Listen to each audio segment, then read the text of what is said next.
출애굽기 4장. 모세가 대답하여 이르되 그러나 그들이 나를 믿지 아니하며 내 말을 듣지 아니하고 이르기를 여호와께서 내게 나타나지 아니하셨다 하리이다. 여호와께서 그에게 이르시되 네 손에 있는 것이 무엇이냐? 그가 이르되 지팡이니이다. 여호와께서 이르시되 그것을 땅에 던지라 하시매 곧 땅에 던지니 그것이 뱀이 된지라. 모세가 뱀 앞에서 피하매 여호와께서 모세에게 이르시되 내 손을 내밀어 그 꼬리를 잡으라. 그가 손을 내밀어 그것을 잡으니 그의 손에서 지팡이가 된지라. 이는 그들에게 그들의 조상의 하나님 곧 아브라함의 하나님, 이삭의 하나님, 야곱의 하나님 여호와가 내게 나타난 줄을 믿게 하려 함이라 하시고, 여호와께서 또 그에게 이르시되 내 손을 품에 넣으라 하시매 그가 손을 품에 넣었다가 내어 보니 그의 손에 나병이 생겨 눈같이 된지라.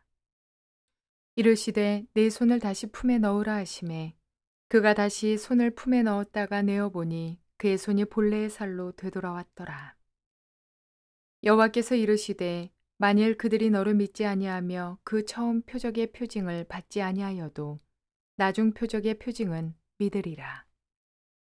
그들이 이 두 이적을 믿지 아니하며 내 말을 듣지 아니하거든 너는 나일강 물을 조금 떠다가 땅에 부으라. 내가 떠온 나일강 물이 땅에서 피가 되리라. 모세가 여호와께 아뢰되 오 주여 나는 본래 말을 잘하지 못하는 자니이다. 주께서 주의 종에게 명령하신 후에도 역시 그러하니 나는 입이 뻣뻣하고 혀가 둔한 자니이다.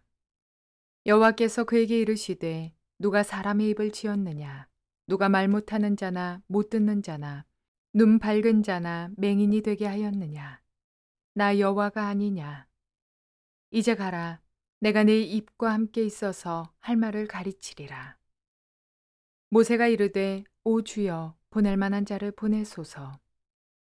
여호와께서 모세를 향하여 노하여 이르시되 레위 사람 내 형 아론이 있지 아니하냐? 그가 말 잘하는 것을 내가 아노라. 그가 너를 만나러 나오나니 그가 너를 볼 때에 그의 마음에 기쁨이 있을 것이라. 너는 그에게 말하고 그의 입에 할 말을 주라. 내가 네 입과 그의 입에 함께 있어서 너희들이 행할 일을 가르치리라. 그가 너를 대신하여 백성에게 말할 것이니 그는 내 입을 대신할 것이요 너는 그에게 하나님같이 되리라. 너는 이 지팡이를 손에 잡고 이것으로 이적을 행할지니라. 모세가 그의 장인 이드로에게 돌아가서 그에게 이르되 내가 애굽에 있는 내 형제들에게로 돌아가서 그들이 아직 살아있는지 알아보려 하오니 나로 가게 하소서. 이드로가 모세에게 평안히 가라 하니라. 여호와께서 미디안에서 모세에게 이르시되 애굽으로 돌아가라. 내 목숨을 노리던 자가 다 죽었느니라. 모세가 그의 아내와 아들들을 나귀에 태우고 애굽으로 돌아가는데 모세가 하나님의 지팡이를 손에 잡았더라. 여호와께서 모세에게 이르시되 네가 애굽으로 돌아가거든 내가 네 손에 준 이적을 바로 앞에서 다 행하라. 그러나 내가 그의 마음을 완악하게 한즉 그가 백성을 보내주지 아니하리니 너는 바로에게 이르기를 여호와의 말씀에 이스라엘은 내 아들 내 장자라. 내가 네게 이르기를 내 아들을 보내주어 나를 섬기게 하라 하여도 네가 보내주기를 거절하니 내가 네 아들 네 장제를 죽이리라 하셨다 하라 하시니라. 모세가 길을 가다가 숙소에 있을 때에 여호와께서 그를 만나사 그를 죽이려 하신지라. 십보라가 돌칼을 가져다가 그의 아들의 포피를 베어 그의 발에 갖다 대며 이르되 당신은 참으로 내게 피 남편이로다 하니 여호와께서 그를 놓아주시니라. 그때의 십보라가 피 남편이라 함은 할례 때문이었더라. 여호와께서 아론에게 이르시되 광야에 가서 모세를 맞으라 하시매 그가 가서 하나님의 산에서 모세를 만나 그에게 입맞추니 모세가 여호와께서 자기에게 분부하여 보내신 모든 말씀과 여호와께서 자기에게 명령하신 모든 이적을 아론에게 알리니라. 모세와 아론이 가서 이스라엘 자손의 모든 장로를 모으고 아론이 여호와께서 모세에게 이르신 모든 말씀을 전하고 그 백성 앞에서 이적을 행하니 백성이 믿으며 여호와께서 이스라엘 자손을 찾으시고 그들의 고난을 살피셨다 함을 듣고 머리 숙여 경배하였더라. 좋은 날입니다. 성령님께서 오늘도 여러분의 심령 가운데 큰 은혜와 평강 주시기를 주님의 이름으로 축복하여 드립니다. 오늘은 출애굽기 4장 말씀을 통해서 이해가 될 때까지 하나님과 대화하십시오 라는 제목으로 말씀을 전해드리려고 합니다. 이해가 될 때까지 하나님과 대화하십시오. 우리의 삶에는 여러 가지 상황들이 닥칩니다. 때로 그 상황은 쉽게 이해할 수 있는 것도 있지만 도저히 이해할 수 없는 상황이 자녀와의 관계 속에, 부부와의 관계 속에, 혹은 직장 관계 속에서, 친구와의 관계 속에서 일어나게 되어집니다. 정치 관계 속에서도 일어납니다. 이해할 수 없습니다. 이때 우리는 어떻게 합니까? 책을 읽거나 친구들과의 대화를 통해서 이 문제를 한번 알아보려고 합니다. 뉴스를 듣기도 합니다. 크리스찬의 경우에 혹은 하나님을 믿지 않는 사람이랄지라도 하나님 당신이 살아계시다면 어떻게 세상에 이런 일이 일어날 수 있습니까? 하고 질문도 할 수 있는 법입니다. 이해를 한다는 것은 굉장히 중요합니다. 왜냐하면 그 이해의 바탕 위에서 우리는 결정을 내리고 우리의 앞길을 예견하고 준비하고 나아갈 수 있기 때문입니다. 특별히 하나님께서 우리 마음속에 뭔가에 감동을 주실 때 만약 그것을 이해하지 못한다면 우리는 그 일을 계속해서 할 수 있을까요? 중도에 포기하거나 혹은 처음부터 시작하지 않을 것입니다. 마찬가지입니다. 여러분, 우리가 어떤 일을 행하려고 할 때 이해를 한다는 것은 굉장히 중요합니다. 하나님은 그래서 우리가 이해하지 못하여 하나님과 끊임없이 대화하는 것을 좋아하십니다. 이해가 되지 않은 일은 반드시 중도에 포기하거나 결국은 시작조차 하지 않거나 혹은 강요되어서 부모님이 강요해서 너 의사가 되라, 법대에 가라, 혹은 직장 상사의 이 강요에 의해서 내가 원치 않는 이해가 안 되는 일을 해야 될 때 결국 언젠가는 포기하게 되어지고 인생을 불행하게 만드는 것 아니겠습니까? 그래서 이해한다는 것은 굉장히 중요합니다. 특별히 하나님과의 관계 안에서 뭔가를 하나님 안에서 그것을 이해하게 되면 우리는 하나님이 원하시는 일이구나, 하나님이 기뻐하시는 일이구나. 그래서 웬만한 역경은 다 견뎌냅니다. 왜냐하면 하나님이 하신다고 했다는 것을 이해했으니까. 그리고 왜 하나님이 이 일을 행하시는지를 이해를 했다면 일은 쉬워지는 것입니다.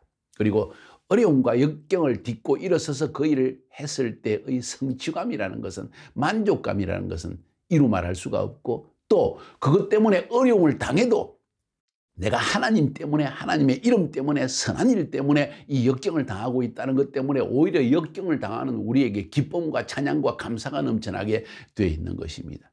그래서 이해한다는 것은 굉장히 중요합니다. 왜 이야기를 장황하게 하는지 아십니까? 오늘 출애굽기 3장과 4장을 한번 여러분이 읽어보시면 느낄 수 있는 것이 뭡니까? 하나님이 모세와 대화하십니다. 좀 더 정확히 말하면 하나님은 설득시키시고 모세는 계속 나는 못하겠습니다 하고 이야기하고 있습니다. 그러면서 질문을 던집니다. 아주 모세는 성격이 즉각적으로 순종하는 그런 성격이라기보다는 마치 돌다리를 건너갈 때 꼭 두드려 보고 건너가는, 어찌 보면 그가 애굽에서 왕궁에 있을 때 애굽 사람을 쳐 죽이고 결국 도망가지 않았습니까? 그때는 혈기가 왕성하고 뭔가 생각이 떠오르면 밀어붙이는 성격이었는데 그것이 조금 하나님 보시기에는 위험한 성격이었기 때문에, 지도자로서는 위험한 성격이었기 때문에 모세를 광야에 보내서 40년 동안 훈련을 시키십니다. 성경에 보면 그가 40년의 광야를 지나고 나서 모세가 온유한 사람이 되었다. 지상에서 모세처럼 온유한 사람이 없었다. 그 말은 매사에 신중하고 매사에 겸손하고 매사에 뒤로 물러서고 매사에 모든 사람을 수용하는 아주 그런 사람이 되었다는 이야기입니다. 어쩌면 그래서일까요? 겸손한 사람이 되어서일까요? 계속 거절합니다. 하나님은 말씀하십니다. 내가 아브라함과 이삭과 야곱에게 준 언약을 기억하노라.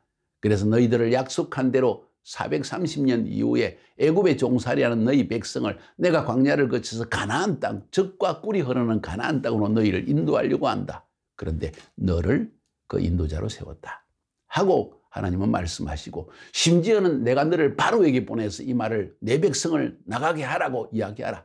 그럼 바로가 처음에는 마음이 강팍하지만은 내가 보내는 재앙 때문에, 심판 때문에 10가지의 재앙을 거쳤어야 비로소 그 완악한 마음이 풀리고 네 백성을 내보낼 것이다. 심지어 애굽에서 나갈 때 내가 이 애굽 백성들의 마음을 감동시켜서 너희들의 금은 폐물을 많이 선물로 주게 해서 부유하게 되어서 애굽 땅을 떠나게 될 것이다. 이렇게 설득시키십니다. 이해시키십니다.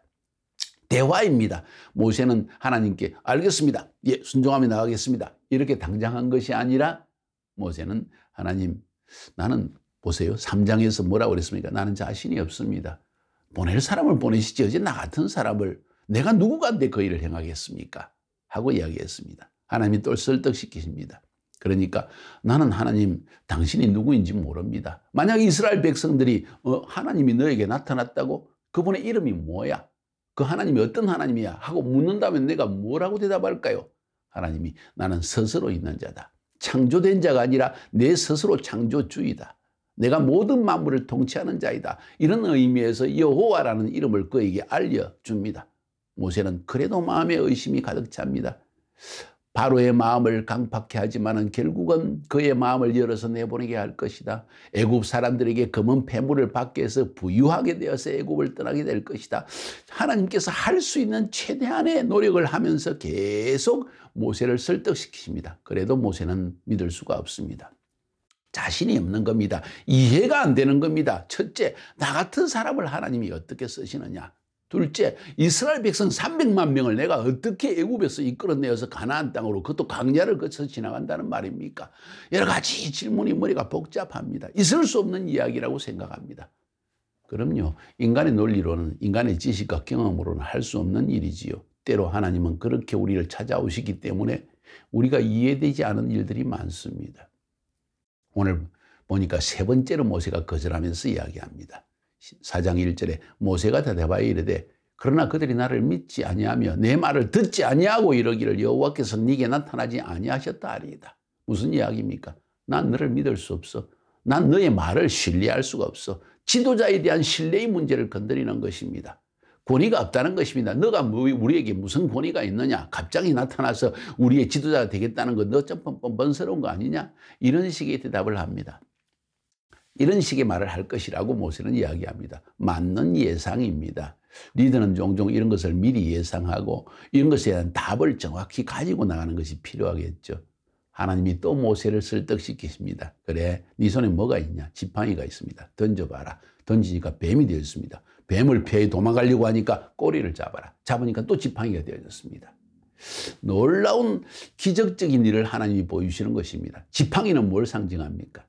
권세를 상징합니다. 왕의 손에 무엇이 들려져 있습니까? 왕의 지팡이, 홀이라고 그러죠. 왕의 홀. 그것은 왕의 권세를 상징하는 것입니다. 권위입니다. 그 앞에는 모두가 엎드려서라고 이해가 안 되어도 순종할 수밖에 없는 그 권세의 지팡이를 내가 너에게 주겠다. 그래도 모세가 믿지 못하는 것 같아요. 그래서 하나님께서 네 손을 네 품 안에 집어넣어 보아라. 집어넣었다가 빼니까 문둥병이 들었습니다. 놀래가지고 쳐다보니까 다시 집어넣어라. 집어넣으니까 또 뺐더니 문둥병이 없이 깨끗한 몸이 되어졌습니다. 내가 너를 내 백성에게 보낸다. 내 백성에게 이것을 보여주어서 너가 하나님의 권세로 왔다는 것을 보여주라고 이야기합니다. 모세는 그 지팡이를 들고 가라고 하나님이 말씀하십니다. 보십시오. 하나님이 또 설득시키십니다.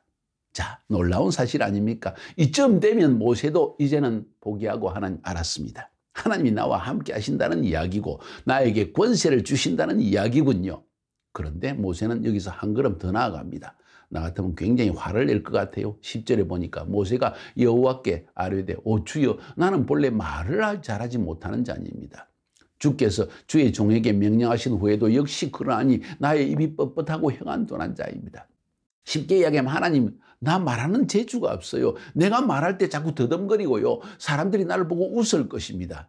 그러니까 하나님께서 누가 벙어리 만들었느냐? 누가 말 잘하는 자 만들었느냐? 나 여호와 하나님이 아니냐? 가라!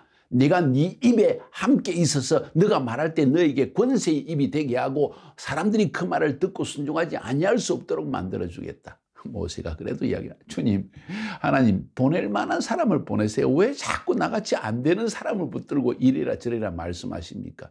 내 성격, 나의 기질, 내가 원하는 것, 내가 추구하는 것 하나님이 아시지 않습니까? 좀 다른 사람, 이미 준비된 사람을 보내면 안 되겠습니까? 우리가 종종 이런 말을 하지요. 하나님께서 우리에게 혹은 지도자가 우리에게 이 일을 행하라고 명할 때 좀 준비된 사람을 보내시지 왜 나 같은 사람, 내가 힘들게 이 일을 해야 되는데 쉽게 할 수 있는 사람도 있지 않습니까? 그런 사람을 보내시지 왜 나 같은 사람을 보내십니까? 이렇게 질문을 하게 된다는 것입니다. 모세, 어찌 보면 참 믿음이 없는 사람처럼 보이지죠.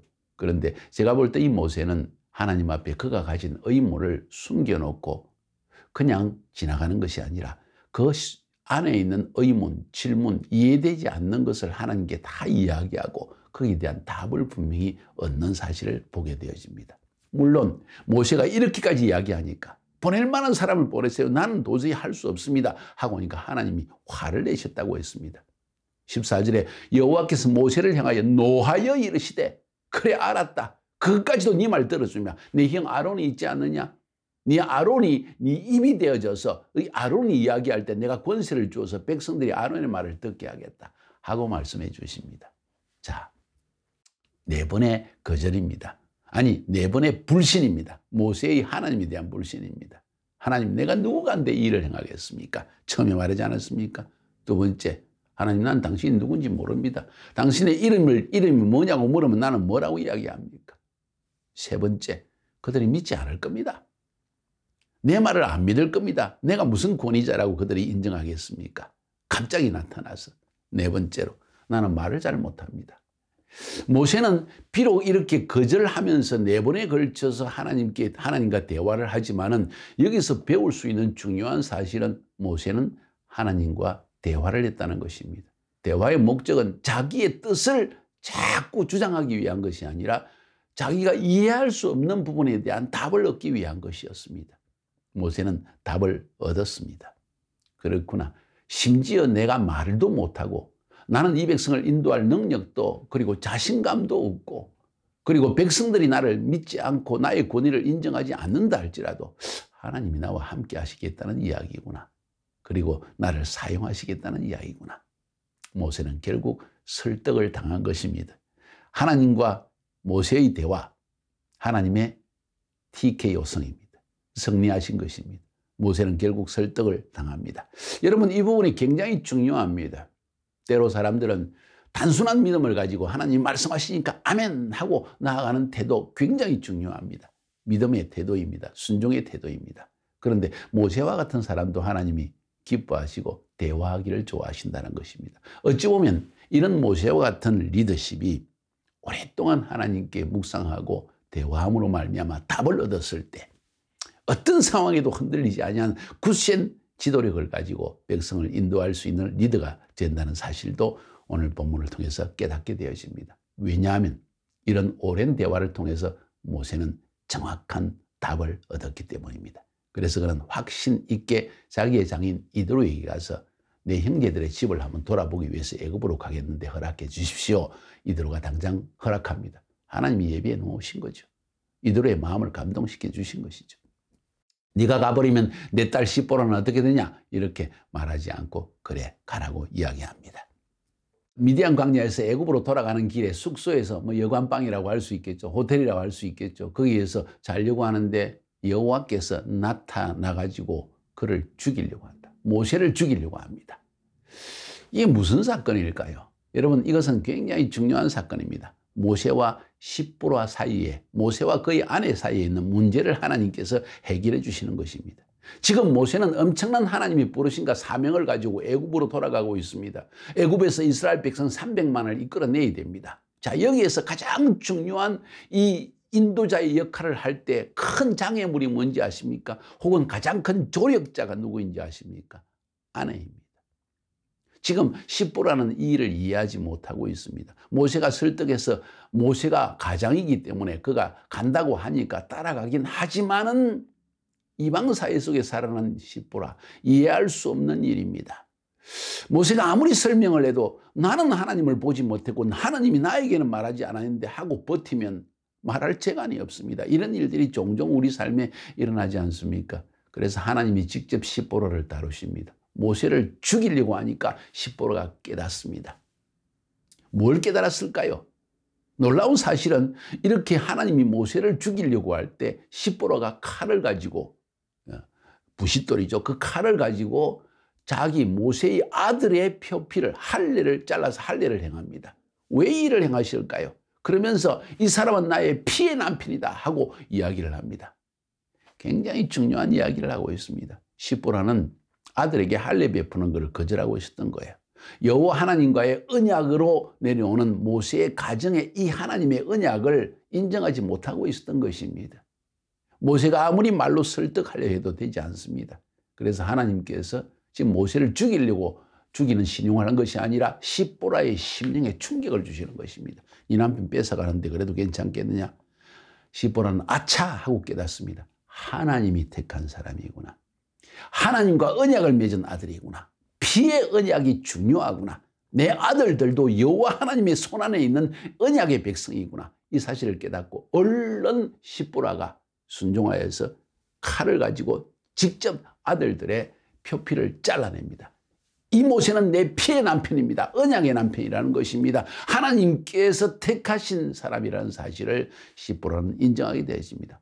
가정에서 모세의 권위를 인정한 것입니다. 모세의 리더십을 인정한 것입니다. 모세의 하나님과의 언약 관계를 인정한 것입니다. 이게 얼마나 중요한지 모릅니다. 부부 사이에, 가정 안에 일어나는 수많은 문제의 핵심은 바로 여기에 있습니다. 하나님의 언약을 받은 사람이 하나님의 일을 감당하려고 할 때 이 바로 조력자가 되어야 될 아내가 이 하나님의 언약을 이해하지 못하고 하나님의 부르심을 이해하지 못하여 오히려 하나님의 일을 방해할 수 있다는 사실을 오늘 성경은 말하고 있는 것입니다. 십보라의 이 행동은 굉장히 중요한 것이었습니다. 그리고 하나님 앞에 이 자녀들은 당신의 자녀들입니다 하고 선포하는 행위가 바로 할례였다는 것입니다. 하나님이 다 준비하십니다. 중요한 사실은 우리가 이렇게 하나님과 대화함을 통해서 이해를 하고 결단하고 나아갈 때 비록 장애물이 가장 가까운 곳에 있다 할지라도 하나님은 그 일을 해결해 주신다는 이야기입니다. 하나님의 예비하심이 놀랍습니다. 마지막으로 여호와께서 아론에게 미리 말씀하십니다. 27절에 여호와께서 아론에게 이르시되 광야에 가서 모세를 맞으라 하시니 그가 가서 하나님의 산에서 모세를 만나가 그에게 입맞추니라. 다시 말해서 아론이 오랫동안 모세를 그냥 방치해 두었습니다. 살인자의 누명을 쓰고 있으니까 그를 만나도 그의 생명에 위험이 있기 때문에. 그런데 하나님께서 아론에게 가셔서 가서 광야에 가서 모세를 만나라. 일부러 먼 길을 거쳐서 하나님의 산 시내산으로 가서 모세를, 혹은 미디안 광야로 가서 모세를 만납니다. 길을 하나님이 예비해 놓으신 겁니다. 지금 모세는 자기의 미디안 광야를 떠나서 지금 애굽 땅으로 가고 있고, 가는 도중에 아론은 찾아오고 중간에서 만났다는 이야기입니다. 이 얼마나 엄청난 랑데뷰입니까? 이 얼마나 하나님의 확정입니까? 하나님이 이렇게 행하십니다. 그런데 이런 결정을, 모세가 애굽으로 돌아가겠다는 이 결정을 내린 동기가 무엇입니까? 하나님 앞에 나가서 대화함으로 하나님의 뜻을 이해했기 때문입니다. 깨달았기 때문입니다. 그래서 우리 인생에 어떤 중요한 일을, 이해되지 않는 일을 만날 때 하나님과 대화하는 것이 얼마나 중요한지 모릅니다. 대화를 통해서 하나님의 답을 얻어야만 하는 것입니다. 그때 인내도 할 수 있고, 그때 역경도 이겨낼 수 있고, 그때 어떤 곤란과 어려움도 하나님의 이름으로 나아가 승리하는, 돌진하는 그런 신앙을 발휘할 수 있는 것입니다. 여러분의 인생에 그런 일은 없었습니까? 저의 인생에 그런 일이 무수히 많았습니다. 무수히 많았는데 저는 본질적으로 하나님의 음성이라는 것을 바로 깨달아 알았고, 그리고 하나님을 경험했기 때문에, 모세는 여기서 처음으로 하나님을 만나니까 이러겠죠. 저는 하나님을 경험했기 때문에 그 이후에 하나님께서 말씀하신 것을 듣는 순간 아멘 하고 순종했고, 또 그 순종의 결과를 저는 이해하지 못함에도 불구하고 순종함으로 엄청난 하나님의 기적적인 역사를 저희 삶 가운데 많이 보았던 것입니다. 사랑하는 여러분, 혹시 여러분의 기질과 성격이 뭔가 정확하지 않으면 할 수 없다. 그렇다면 하나님과 대화하십시오. 이해가 될 때까지 대화하십시오. 하나님은 결코 그것 때문에 여러분을 버리거나 여러분에게 화를 내고 떠나시거나 이러지 않습니다. 오히려 여러분을 설득시키시고 여러분이 이해가 될 때까지 여러분에게 설득하여 깨닫게 하실 것입니다. 승리하시기를 주님의 이름으로 축복하여 드립니다.